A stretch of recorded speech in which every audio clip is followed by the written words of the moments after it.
Hi and welcome to Cebu'S News. Who would have thought it has been 11 years already? If you ask a Cebuano who's in their 20s or 30s about Tsunami, most of them will just laugh off and share their funny stories and experiences.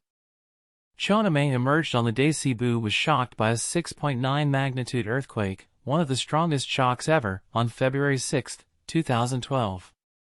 Although not really an amusing event to laugh off, but not until you hear what really happened.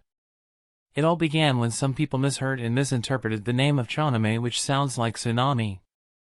From there, it was the worst past the message game played as stories were coming up here and there like the water level was allegedly rising and that a huge wave will soon hit downtown Cebu.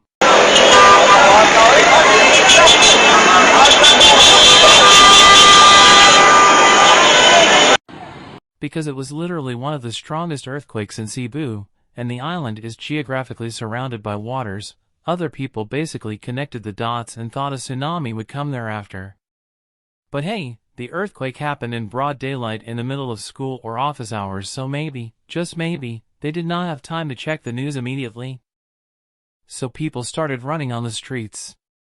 Some were walking miles to higher ground, people in their homes were preparing to evacuate.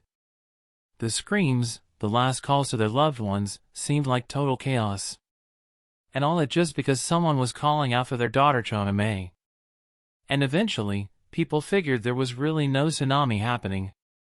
What's your funniest experience during this time? Please don't forget to like, subscribe, share, and follow for more updates.